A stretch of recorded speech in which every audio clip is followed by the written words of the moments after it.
Ya Fayyisa faaya rabbiin badhaase kee Oromoon jaalala seetan kalaase.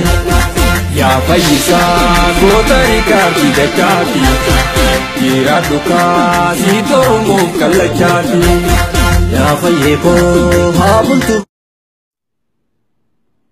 Oduu gammachiisaa uummata Oromoo Suudi Arabiyaa jiraattota Riyaadii fi naannawa ishee hunda atileetii Oromoo beekamaa kabajamaa fi goota jaarraa kanaa kan saba isaa onnachiisee falmachuuf ba'e mana Fayyisaa Leellisaa fi kitaabni goonni gosa dhaala jedhu kan walaloo fi qoosan qophaa'ee qalbii namaa hodhu artisti Kadiir Abdulatiifiin barraa'ee eebla 7 bara 2017 eebbifama.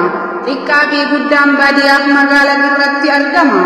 Kadiir Abdulatiif hajjii kitaaba 5 barreesse biyya ormaa taa'ee goonni gosa dhaala deebuu xuruurraa furgaasa fi dhungoon harka isa jira barraa'ee. Kadiir barreessaa fi ogeessa fiilmii fi diraamaa afaan Oromooti. Dhaloota amma lafaa dhufu Oromoo itti bahaa jabeessaa mul'ata isaa akka itti fufu koottaa taphadhaa nu taphachiisaa kitaaba goota kanaa bitadhaa dubbisa.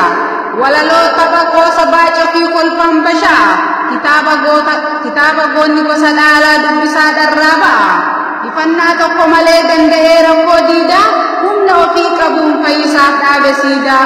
Namni hin beeku malee nu galleerra kiyyoo sinquu qabaafannee galatoo miiriyoo. Guyyaa dhugaa ibsitu guyyaa seena qabeetti kitaabni Kadiir kun yaadannoo fayyeeti. Ka jedhe haa jedhu yartuun maqaa nama faala harka warra guddata goonni gosa dhaala. Bakki Istirahaa Majiid Alfariyaan dhuma irra isinis koottaa nutis qophoofneerra.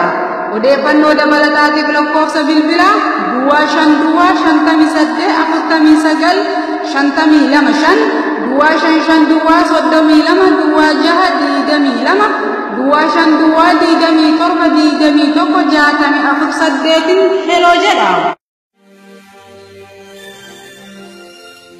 Fayyisa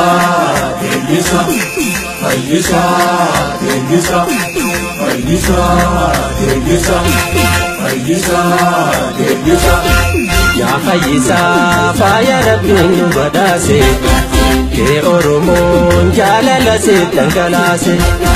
Ya Fayyisa goota riikaati dachaati dhiira dhukaa siit Oromoo kallachaati.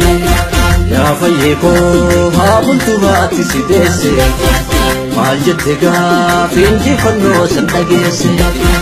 Ya Fayyisa yaa'ee nafuu imimmaan kee galmi seenaa irratti moo'e maqaan kee. Ya Fayyikoo siitu sabaaf of kenneeti faana galtee haadha ugaa atileeti.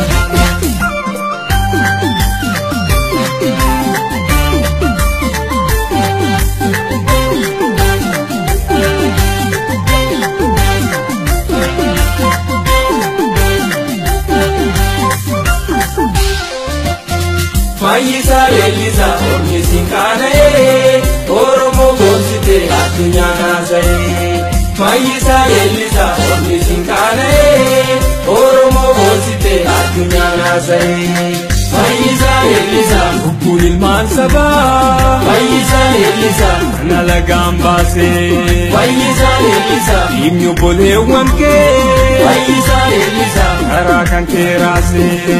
Fayyisa Leellisa fuularraa deeffattee Fayyisa Leellisa golgoo sanyii fitoo. Fayyisa Leellisa murata akka kee Fayyisa Leellisa keetillee nuun bitoo. Fayyisa Leellisa ormi sinkaana'ee Oromoo boonsitee addunyaan haasa'ee. Fayyisa Leellisa ormi sinkaana'ee Oromoo boonsitee addunyaan haasa'ee. Fayyisa Leellisa waa hiikaa argattu Fayyisa Leellisa mootollaa.